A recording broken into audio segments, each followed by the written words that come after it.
comparei, teve uma parte que eu tomei a liberdade de comparar o Código Civil de 67 com o Herói Romântico.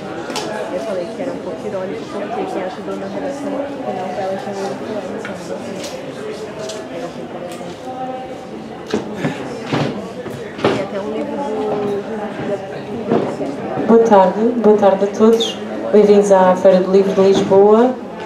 Em nome da Tinta da China, quero começar por agradecer-vos por estarem aqui neste fim de tarde, em que vamos fazer o lançamento do livro A Liberdade dos Futuros, do Jorge Pinto, e se calhar apresentava um bocadinho as pessoas que estão aqui na mesa, ainda que talvez muitos de vocês já os conheçam. Vou começar pelo autor, o Jorge Pinto. É o primeiro livro que fazemos com ele.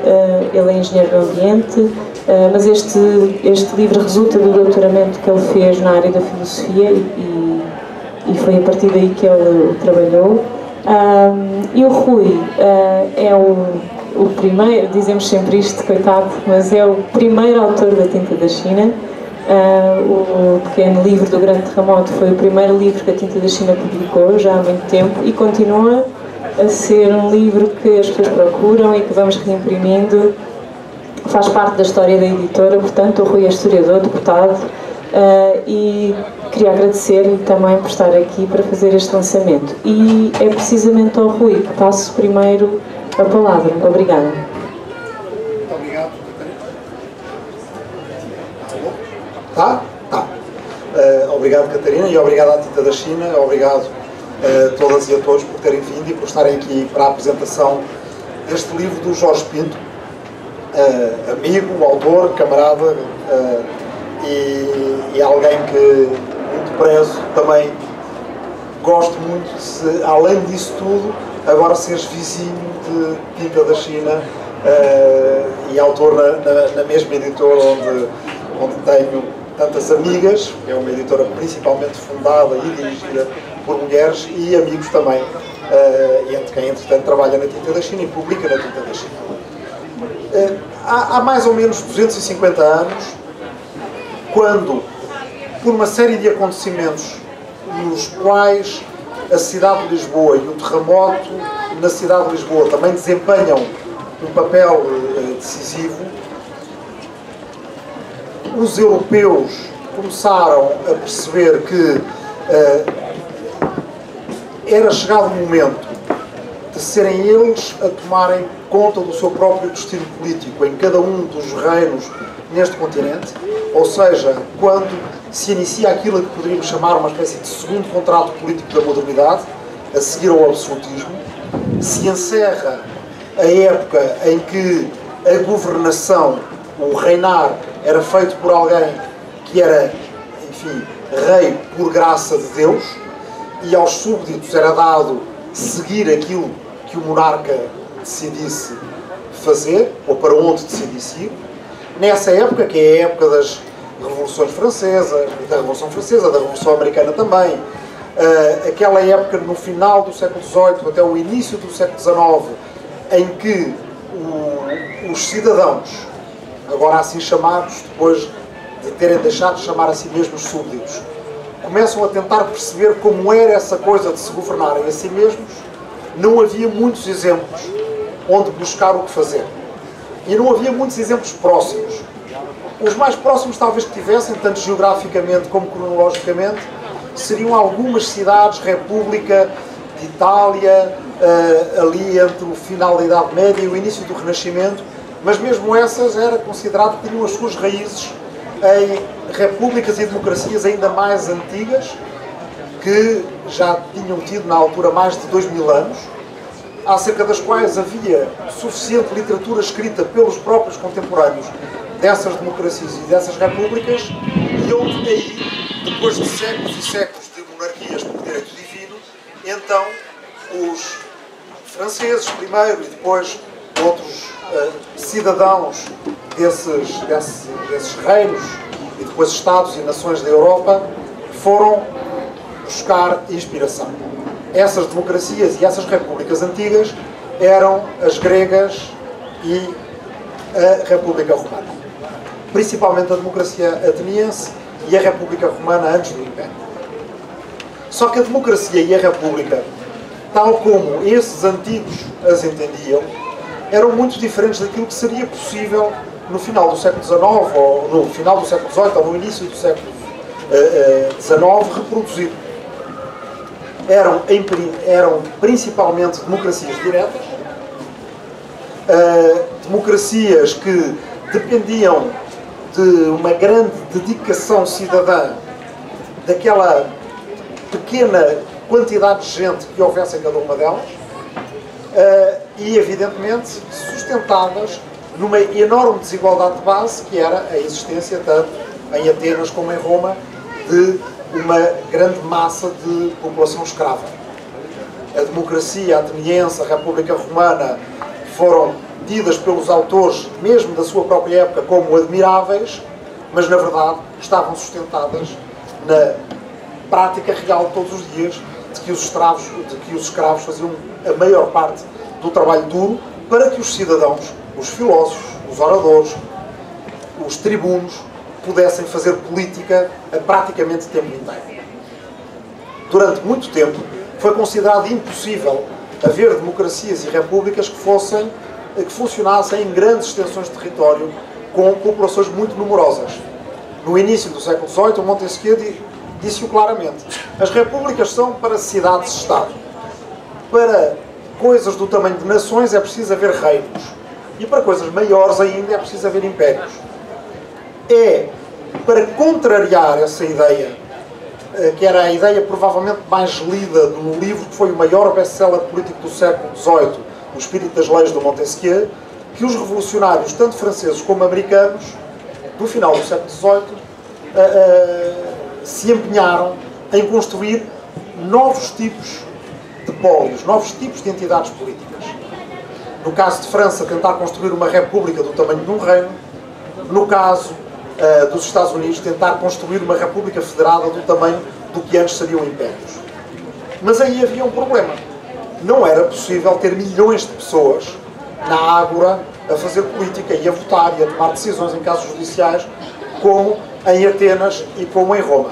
Portanto, há ali uma geração inteira de tentativa e erro, que passa pelo terror na República Francesa, que passa por a restauração, depois pelo Império, pela restauração da monarquia e por aí afora. Mas podemos dizer que, de certa forma, nos Estados Unidos isso vai até à Guerra Civil Americana. E no meio dessas dores de parto das democracias modernas e das repúblicas modernas, que um autor francês chamado Benjamin Constant escreve um livro chamado A Liberdade dos Antigos quando comparada à liberdade dos modernos. E nesse livro o que o Constant diz é que a própria liberdade tinha evoluído com a história. E a liberdade que era possível alcançar no final do século XVIII e no início do século XIX não era possível alcançar da mesma maneira como ela tinha sido alcançada pelos atenienses e pelos romanos antigos. Não era possível, por causa de populações que eram muito maiores em número, que não podiam fazer política todos os dias, por causa de extensões territoriais que eram muito mais longas, e também à medida que a ideia abolicionista e a própria luta das pessoas escravizadas contra a escravidão vai avançando, não era possível com um regime económico e social que teria que ser ele próprio abolicionista. E é aí que o Benjamin Constant introduz uma ideia. Para se conseguir reproduzir, na medida do possível, a democracia e a república no século XIX, é preciso uma liberdade que não é a liberdade dos antigos, é a liberdade dos modernos. E é preciso inventar algumas coisas que os antigos não tinham. Uma delas chama-se democracia representativa. Para isso é preciso trabalhar sobre o conceito de representação e por aí afora. Este livro do Jorge chama-se A Liberdade dos Futuros, porque de certa forma nós estamos numa espécie de dores de parto semelhantes a estas das nossas democracias e repúblicas modernas. Há muito que nós conquistamos e há muito que nós sabemos que não pode continuar da mesma maneira numa época de crise ecológica, de crise múltipla, como aquela que estamos a viver agora.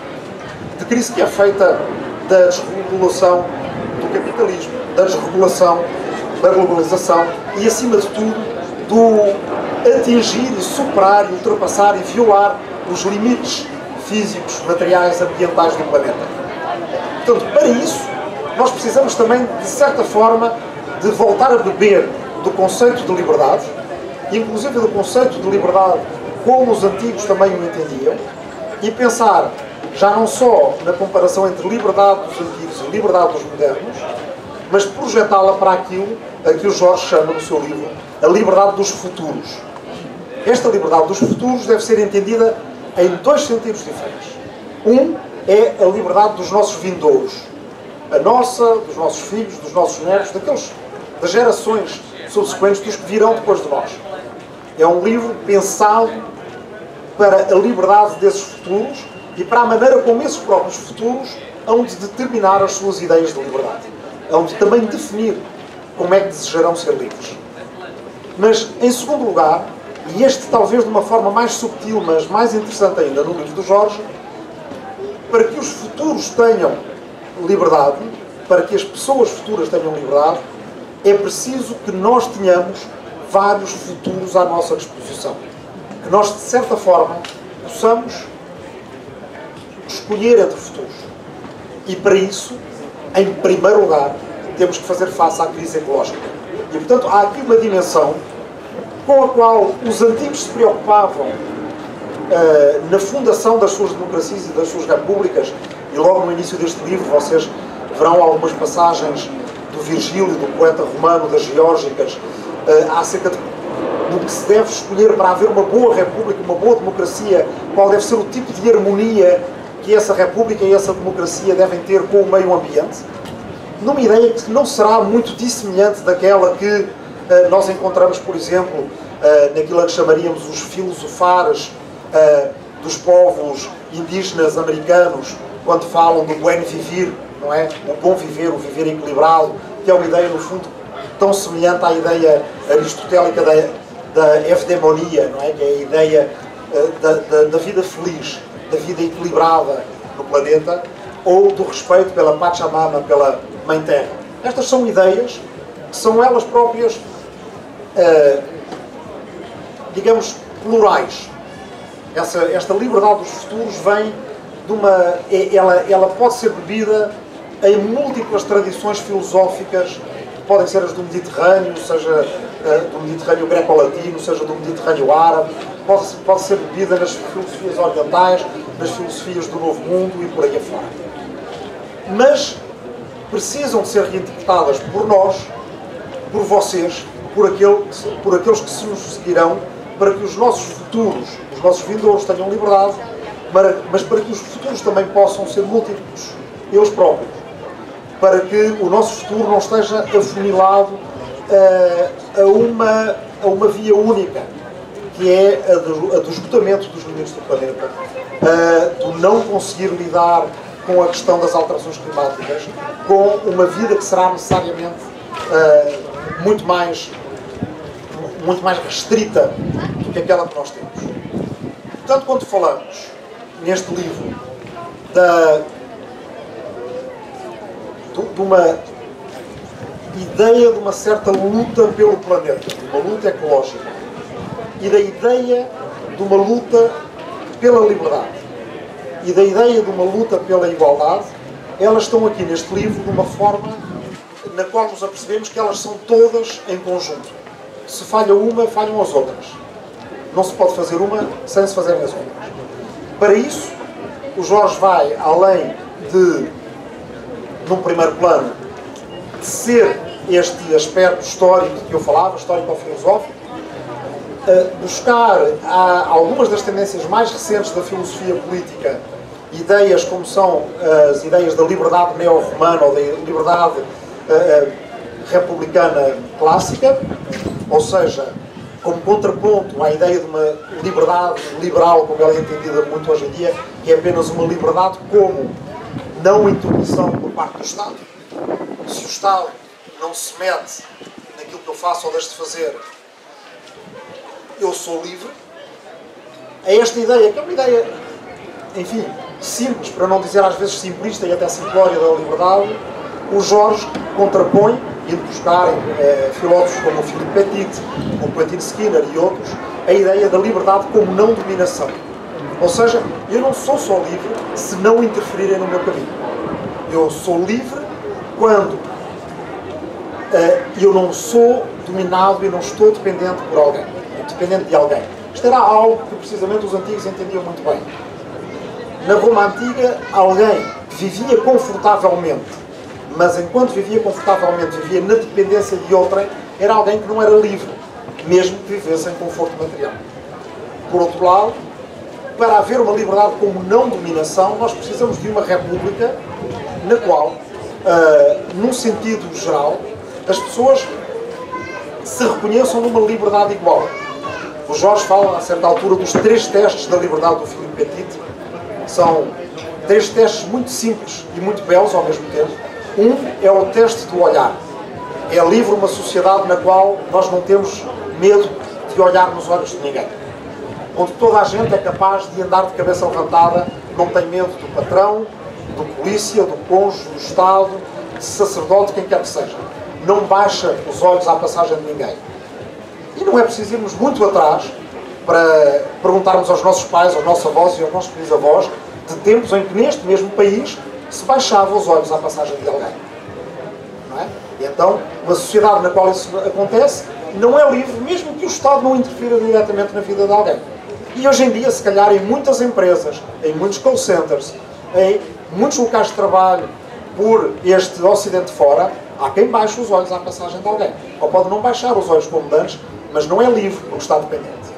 O segundo teste é o teste da voz.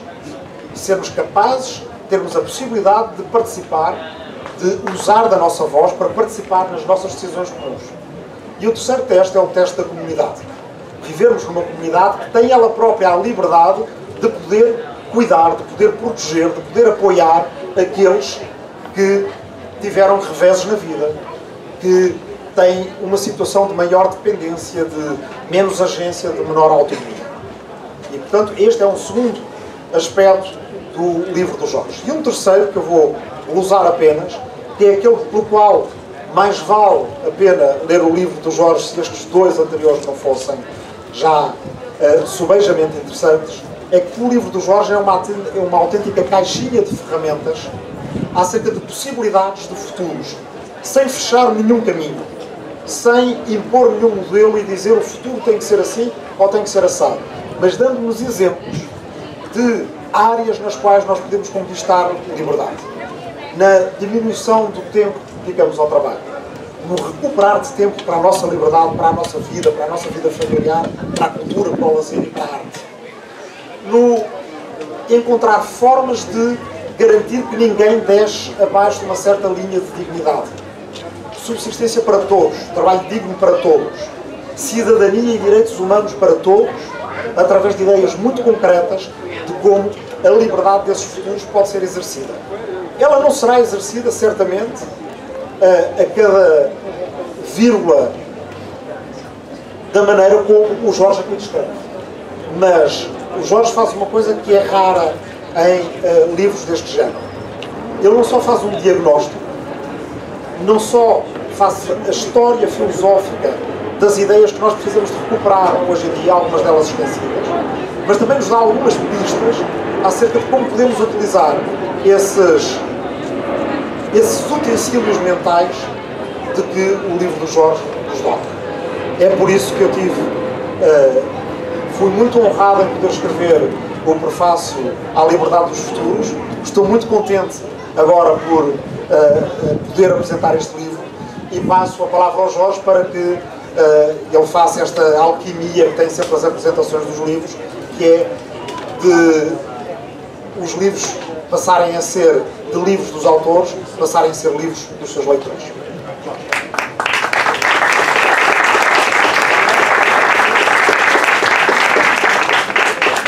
Boa tarde a todos. Quero começar por agradecer à Rita da China, à Catarina, à Bárbara, pelo convite, pela edição do livro, certamente. Ao Rui, por estas belíssimas palavras que me deixaram com pouco que acrescentar, e também pelo prefácio que faz ao livro, que começa precisamente com esta análise histórica. Eu não sou historiador, sei pouco de história, e o pouco que sei foi para conseguir escrever este livro a partir de uma lógica e de uma ótica filosófica, mas o elemento histórico é chave quando falamos de republicanismo. O republicanismo começou nas repúblicas gregas e na Roma posterior, Mas o republicanismo, na verdade, nunca desapareceu e tem muitas expressões. Isto é importante clarificar, porque republicanismo significa muitas coisas, mas não significa forçosamente apenas aquilo que nós achamos que é o republicanismo. Não é? O republicanismo não é ter um presidente no lugar do rei, é também uma teoria política em que há precisamente esta ideia de liberdade como algo emancipador, há esta ideia de comunidade à qual todos pertencemos e há esta ideia-chave de liberdade. Há um livro que sairá agora no final do ano de um historiador do anarquismo, onde ele argumenta que o próprio anarquismo é uma expressão tardia da ideia republicana saída de uma das vertentes republicanas clássicas, a grega. Por que é que eu digo uma? Porque há ainda no presente duas grandes linhas de republicanismo. Há a linha romana, que é a principal, a neo-romana, que assenta precisamente nesta ideia de liberdade como não dominação, e há uma segunda linha, eu arrisco-me a chamar de mais ambiciosa, porque mais complicada, mais complexa de conseguir, que é a linha grega, a linha aristotélica, que era seguida, por exemplo, pela Hannah Arendt, que diz que nós só somos livres quando trabalhamos ativamente para o bem comum da comunidade. E há uma expressão até bastante concreta e real deste tipo de liberdade no presente, que é no Rojava, portanto na parte curda da Síria, onde eles estão a tentar, há 10 anos, portanto, estão a conseguir há 10 anos implementar uma visão da comunidade e da sociedade assente na ecologia social, portanto uma ecologia próxima do anarquismo e de uma visão de liberdade aristotélica, onde todos contribuem à construção e até definição permanente e redefinição permanente da ideia de liberdade. Portanto, acho que este primeiro ponto é importante dizer: o republicanismo existe e é tão presente agora como no passado. Teve, e o Rui já referiu o grande filósofo, os dois grandes filósofos responsáveis por isso, o Skinner e o Philip Pettit, um relançamento há cerca de 20, 30 anos, e eu quero crer que é devido a este relançamento de todos os debates, deste próprio livro e da tese que eu fiz à volta da ideia de republicanismo, porque houve este relançamento porque o conceito de liberdade, que sempre foi muito amplo, e eu acho que é se calhar o conceito ao longo da história humana que mais discutido foi e que mais vezes foi redefinido, porque se nós trouxéssemos para o presente alguém, um cidadão da Grécia Antiga, um cidadão da França Republicana, ou um cidadão português da Primeira República para o presente, e lhes perguntássemos o que é a liberdade e o que é a República, iríamos ter respostas muito diferentes, possivelmente até dispares. Portanto, esta ideia de renovar o republicanismo surgiu como resposta a um afunilamento do conceito de liberdade, que é um afunilamento intencional e que faz parte de um projeto político. Há, evidentemente, e respeitáveis formas distintas de definir o que é liberdade, formas liberais, não forçosamente políticas, liberais no sentido filosófico, mas há uma visão e um projeto político, desde os anos 80, para fazer equivaler a liberdade à ideia de não interferência. Eu sou livre se não for interferido, em particular pelo Estado, daí isto ser um projeto político, porque depois as consequências estão fáceis de ver. Sempre que alguém apresentar uma proposta para um novo imposto, uma nova taxa, uma nova limitação, o que quer que seja, há sempre um argumento: não podes fazer isso porque isso é um ataque à minha liberdade. Este foi o meu ponto de partida e foi o de pensar como poderíamos então trazer esta liberdade republicana mais ambiciosa e em permanente reconstrução, como eu dizia, para o presente, e como atualizar aos olhos da crise ecológica. Evidentemente, a liberdade republicana tem vindo a ser atualizada, a ideia de pertença à comunidade, a ideia de cidadania tem vindo a ser atualizados. Na Grécia Antiga, só os homens, só alguns e poucos homens eram cidadãos. No presente, ninguém se arriscaria a dizer que só homens poderiam pertencer à polis e à comunidade. Há propostas até mais ambiciosas que a minha, às quais eu não adiro, mas respeito, de alargamento da ideia de comunidade à própria natureza e elementos da natureza. Há um filósofo, julgo britânico, o Patrick Curry, que defendia já em 2000 que os próprios animais e a própria natureza deviam integrar o conceito de comunidade humana, deixando, portanto, de ser o conceito de comunidade humana, passando a ser um conceito muito mais alargado. E porquê a liberdade? A liberdade, olhando para as crises, no plural, ecológicas, as crises, no plural, igualmente, sociais e económicas, é se calhar o termo-chave que pode agregar todas estas lutas e fazer avançar um projeto alternativo. Não é por acaso que o conceito de liberdade é tão disputado, porque quem é que não quer ser mais livre? Não é? Quem é que não quer ter mais liberdade na sua vida? Porque a liberdade não é algo que temos ou não temos, é algo que vamos tendo mais ou menos. A liberdade na ecologia é muito mais complicada de conseguir porque não podemos, argumento eu, logicamente, definir a liberdade exclusivamente na lógica de não interferência, porque foi essa lógica de não interferência que nos trouxe para este ponto crítico em termos ecológicos e, eu acrescentaria, sociais e económicos. Porque uma ideia de liberdade de não interferência é uma ideia que nos diz que não há limites. Não há limites para o nosso consumo, não há limites para a nossa ambição, não há limites para aquilo que nós podemos fazer, porque se os houver, a minha liberdade está a ser limitada. Ora, a liberdade republicana diz precisamente o contrário. Diz que não só os limites sempre existiram, e nem precisamos pensar nos históricos, que aí sim realmente tinham limites bastante extremados para si próprios, mas nós sempre vivemos em sociedade com limites, continuamos a viver. Nós todos aceitamos que haja, eu diria 99,9% da nossa comunidade, que haja limites à velocidade nas autoestradas. Nós aceitamos que haja limites, mesmo que eles sejam elevados, para as emissões poluentes. Portanto, a ideia de que os limites são um ataque à nossa liberdade é muito facilmente desmontável. A questão é, então, onde pôr os limites e que argumento ou que caracterização da liberdade pode justificar estes limites. Eu julgo que é republicana, precisamente por esta lógica da não-dominação, que eu, dando-vos o exemplo académico, que explica muito bem a diferença. O livro é muito teórico, alguém me criticava aqui há uns dias, porque o livro era muita teoria. Bem, efetivamente, porque é um livro de filosofia, mas eu acho que a teoria e a filosofia são essenciais para podermos avançar com propostas concretas e com medidas políticas concretas. Mas, como eu vos dizia, o que é a liberdade como não dominação e o que é que a separa desta visão liberal de liberdade como não interferência? O exemplo académico era um exemplo real de uma pessoa escravizada e do seu mestre. Um mestre que nunca bata na pessoa escravizada, que toda a vida até lhe dê de comer, lhe dê uma casa boa, não lhe dê demasiado trabalho, isto aos olhos da liberdade como não interferência, esta pessoa escravizada é livre porque nunca sofreu violência física, o seu mestre nunca o obrigou de forma coerciva a fazer alguma coisa, mas aos olhos dos republicanos da liberdade como não dominação, esta pessoa claramente não é livre, pela simples razão, e o Rui já o disse, de não poder olhar nos olhos do seu mestre, de não poder dizer ao seu mestre aquilo que pensa e de pura e simplesmente de saber, seja a pessoa escravizada, seja o seu mestre, que a qualquer momento e independentemente da causa, o possa matar, o possa vender, lhe possa bater. Portanto, aos olhos do republicanismo, esta pessoa nunca é livre. É claro que esta visão de liberdade é mais exigente. É normal, porque exige mais participação de cada um de nós, exige também dos próprios Estados uma participação e um desempenho mais ativo. E para vos explicar como o republicanismo não está associado à figura de um presidente e não de um rei, o único governo que eu conheça na Europa que claramente e abertamente assumiu o republicanismo como projeto político inspirado no Philip Pettit foi o governo espanhol de Zapatero, que teve em Philip Pettit o seu consultor. Portanto, o país com uma monarquia tentou implementar políticas e conseguiu, no pouco tempo que esteve no governo, republicanas de liberdade.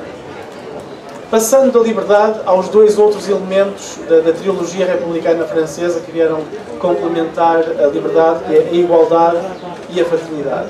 A igualdade, claro está a ver, que é condição sine qua non da liberdade.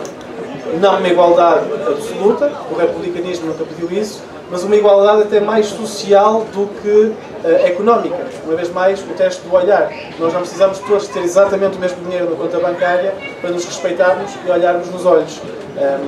E eu até cito aqui uma passagem de um livro do George Orwell, quando ele vai para Barcelona durante a Guerra Civil Espanhola, onde ele refere isso mesmo.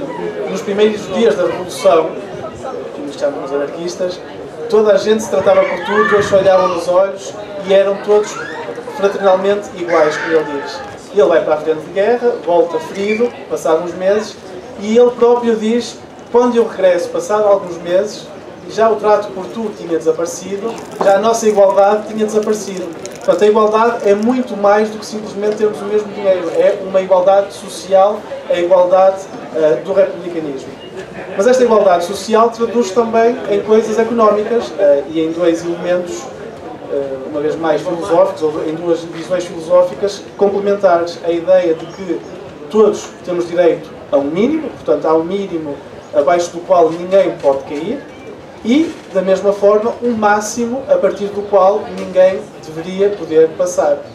O mínimo resolve-se de forma que permita uma facilidade de expressão fácil, com políticas como, por exemplo, um rendimento básico incondicional, e há vários textos, vários livros que defendem o rendimento básico incondicional precisamente na lógica republicana de emancipação, porque, reparem, um argumento liberal muitas vezes usado é quem está mal numa empresa, que se mude, não faltam aí outras. É evidente que isto é só uma realidade para aqueles que têm a garantia de que, despedindo-se, podem facilmente encontrar um outro emprego, de que, despedindo-se, podem manter a sua independência e a sua liberdade, e nós sabemos todos muito bem que isto não é assim. Portanto, um rendimento básico incondicional, não solucionando tudo, poderia permitir um fundo de greve permanente, caso os trabalhadores, de forma conjunta, assim optassem, mas poderia também, ao nível individual, e aqui é uma diferença do republicanismo, porque é uma política em paralelo comunitária, mas também individual, porque emancipadora do indivíduo, poderia, então, este rendimento fazer com que a pessoa se demitisse e, durante um tempo indeterminado ou tempo que demorasse, voltasse a procurar um novo emprego, ou mudasse de emprego, voltasse a estudar, o que seja. Portanto, esta ideia de, eu diria, não só de rede de segurança a partir da qual ninguém pode cair, mas, sobretudo, se calhar mais do que rede de segurança, um degrau no qual todos se possam apoiar para poder concretizarem-se enquanto indivíduos, enquanto seres humanos. Em paralelo, e aqui é um bocadinho mais problemático politicamente, quero crer, a ideia de limites. E há uma filósofa holandesa que tem trabalhado muito nisso, a Ingrid Robbins, e que criou o conceito de limitarianismo. Basicamente, o princípio filosófico que diz que, a partir de um determinado montante, e ela também não está interessada em definir esse montante, ela quer apenas que todos aceitemos que há um limite de riqueza a partir do qual essa riqueza não serve para nada para a pessoa, não serve para nada para a comunidade e, no limite, é má para a comunidade. E ela dá exemplos muito práticos e muito reais, infelizmente, de pessoas muito ricas que têm grupos de comunicação social. Nós vemos isso em todos os países. De pessoas muito ricas que têm um impacto ambiental desmesurado. E agora está na moda, e digo no bom sentido, estas aplicações no Twitter para traçar todos os voos que as estrelas fazem em jets privados que têm emissões de CO2 incomparavelmente maiores do que as dos aviões comerciais. Portanto, ela diz, e o próprio Rui dizia aqui há uns anos num artigo, o que é que impede uma pessoa muito rica de comprar um território, de dizer este território agora é um Estado, e de com esse mesmo dinheiro comprar um arsenal nuclear e de se tornar um agente global da política no mau sentido. Portanto, esta ideia do limitarianismo, que se fala ainda muito pouco, parece-me absolutamente essencial, e uma vez mais, o limite é quase o menos importante aqui, e é uma coisa que sempre existiu. Nos Estados Unidos, há pouquíssimas décadas, havia uma taxa quase de 100% à riqueza. Em França, até há pouco tempo, havia limites de 100%, portanto, a partir do qual não se podia ser mais rico, julgo que à volta de €1 milhão. Coisas bastante curtas. E porquê? Porque se nós acreditamos realmente no mérito, na meritocracia, e eu não acredito, isto deveria ser óbvio. Eu julgo, uma vez mais, os dados que conheço são os dados franceses. Se a cada ano, com todas as heranças que passam de uma geração para a outra, essas heranças fossem divididas de forma uniforme por todos os cidadãos franceses que cumprem 18 anos, cada um teria direito a 300 mil euros. É uma coisa absolutamente fascinante, quando nós sabemos que muitas pessoas herdam pouco ou nada, e, portanto, há uma propagação da riqueza que é, nesta lógica republicana pelo menos, tão perversa como a propagação da pobreza. E há estudos que mostram que as famílias mais ricas da Inglaterra no século XII são as mais ricas atualmente, que as famílias florentinas do século XV e XVI, no tempo da República de Florença, são as mais ricas também no presente, e isto não é só mérito, certamente, é porque há todo um sistema que permite que haja esta propagação da riqueza, o que poderia não ser problemático se realmente não houvesse propagação da pobreza, mas ela é uma realidade. E é uma realidade em muitos países, e em Portugal em particular, onde uma família, e eu cito imensas vezes estes dados, pronto, quem já me ouviu algumas vezes já estará farto de os saber, mas, de acordo com a OCDE, em Portugal ainda precisamos de 5 gerações, para passar de um extrato de rendimentos baixo a um extrato médio. Portanto, há alguma coisa que está mal, E daí esta necessidade de igualdade republicana. Eu não sei quanto tempo tenho, mas passo já para a ideia de fraternidade, porque é aquela que, infelizmente, é mais atacada, eu diria, ou que é menos falada até politicamente, porque associamos muito a ideia de fraternidade a uma ideia religiosa, seja do cristianismo, seja do islã, esta ideia da UMA, da comunidade islâmica, onde todos somos irmãos, mas o republicanismo, que sofreu o seu eclipse, e há um livro fantástico de um filósofo catalão que já morreu há pouco tempo, o Antoni Domenech, que se chama O Eclipse da Fraternidade. E é realmente um problema este eclipse, porque a fraternidade é a cola da liberdade e da igualdade de republicanas. Porque apenas quando nos reconhecemos a todos como irmãos, e aqui entendido não no sentido religioso, mas no sentido de pertença à comunidade, conseguiremos tomar as medidas necessárias para avançar com a liberdade e para avançar com a igualdade. E aqui, uma vez mais, a ideia de eco-republicanismo como algo que ultrapassa o republicanismo clássico. Porque o republicanismo clássico, a ideia de comunidade era numa fronteira perfeitamente estabelecida e sempre curta. E o Rui já explicou porque é que houve, nos séculos XVI, XVII e XVIII, vários filósofos que diziam que, passando esta fronteira, a ideia de comunidade desaparecia, portanto, a ideia de república deixava de ser possível.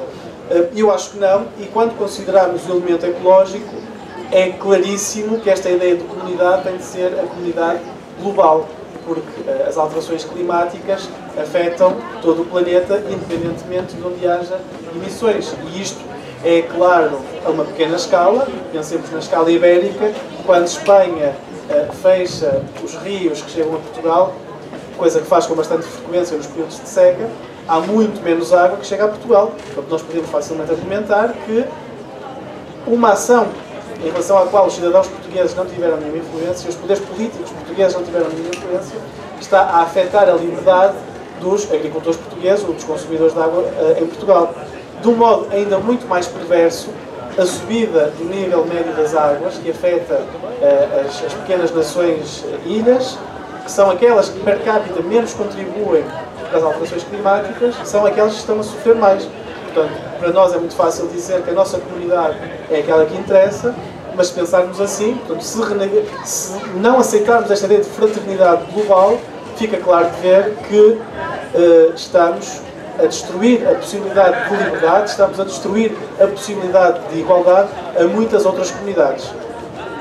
A questão aqui é o que fazer, não é? Porque poderíamos pensar que a solução para isto é ter uma república global, não é? Uma espécie de governo mundial que tudo decidisse, mas eu não acredito nisso. Eu aqui, se calhar, junto-me mais à visão arendtiana, aristotélica, de pensar na pequena escala, pensando também na grande escala. Quando eu era jovem, e na verdade acho que é a razão pela qual eu me tornei engenheiro do ambiente, que foi o meu primeiro ativismo político, foi em associações ecologistas, estava na moda aquele slogan, pensar global, agir local, não é? E enfim, coisas muito básicas, como recolher o lixo, tentar não poluir. E eu acho que agora também temos, e é isso que eu defendo no livro e falo bastante disso, de pensar no exercício, ou fazer um exercício complementar, pensar local e agir globalmente. Porque, enfim, Portugal é o caso paradigmático, sabemos há décadas que Portugal vai ser dos países da Europa mais afetados pelos fogos florestais. O IPCC a dizer isto, pelo menos desde 2013, claramente, Portugal e Grécia vão ser os mais afetados. Mas nós, enquanto país, nós até enquanto continente Europa, pouco poderemos fazer para resolver isto. Tem de haver um esforço e uma coordenação global para dar resposta a este problema muito específico e muito local, que é um problema português. Portanto, aquilo que eu acho que é necessário politicamente é, de, por um lado, dar-nos mais poder à escala global, começando, logicamente, no nosso caso, pela escala europeia, e, ao mesmo tempo, reforçar a escala local, reforçar esta visão municipalista que em França, e em particular em Espanha, tem ganhado força e que em Portugal, eu acho que também ganhará nesta lógica de cidade, de região, que age de maneira interligada aquilo que ficou conhecido como as cidades sem medo, porque foi um encontro organizado em Barcelona pela Ada Colau, que chamou as cidades sem medo, precisamente nesta lógica municipalista, mas municipalista global, das cidades alinhadas para agirem, e na Europa temos esse caso, no acolhimento aos refugiados. No mesmo momento em que Estados volto a pegar o exemplo espanhol, o Estado espanhol recusado a receber mais refugiados, os governos locais de Madrid e de Barcelona disseram que nós queremos mais refugiados e eles merecem, uma vez mais nesta lógica de fraternidade, ser acolhidos e aqui viverem connosco. Uma última, não sei se ainda tem tempo, última ideia, porque é muito importante e porque é uma crítica que se fez bastante ao republicanismo, e o Rui já falou desta ideia do bem viver e do pluriverso, não é? do pluriverso, ideias diferentes e filosofias diferentes fora da Europa. O republicanismo pode ter nascido na Europa, mas evoluiu, cresceu e foi adaptado fora da Europa. A América Latina teve um papel-chave, e uma vez mais também muito influenciada pelos pensadores anarquistas, nesta redefinição de republicanismo e de universalismo, que para mim é uma ideia-chave. O republicanismo defende esta ideia de universalidade, apesar das diferenças, não é? Eu acredito na teoria da interseccionalidade, sei que é uma coisa complicada e complexa de passar o que é a teoria, mas enfim, não uma teoria que nos afasta da ideia de pertença global à comunidade, mas o contrário, reforçar esta ideia de pertença ao universalismo. Já depois deste livro ter sido publicado, há poucos meses, saiu um livro fantástico na Colômbia que se chama Republicanos Negros.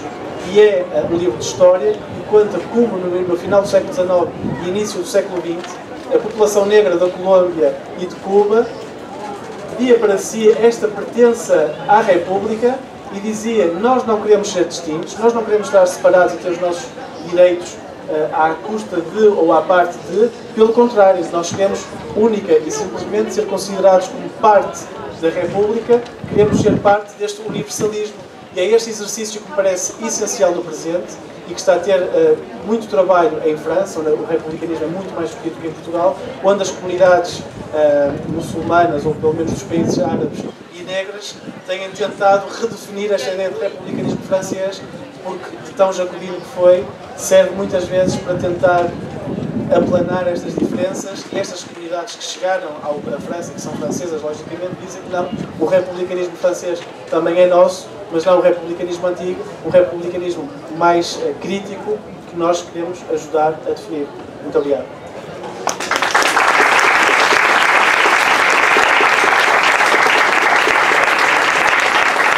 Obrigada. Tanto o Jorge como o Rui vão agora dar autógrafos aqui no Pavilhão da Tinta da China, que é já aqui ao lado, e por isso estão todos convidados a ir fazer perguntas e a assinar os vossos livros. Obrigada.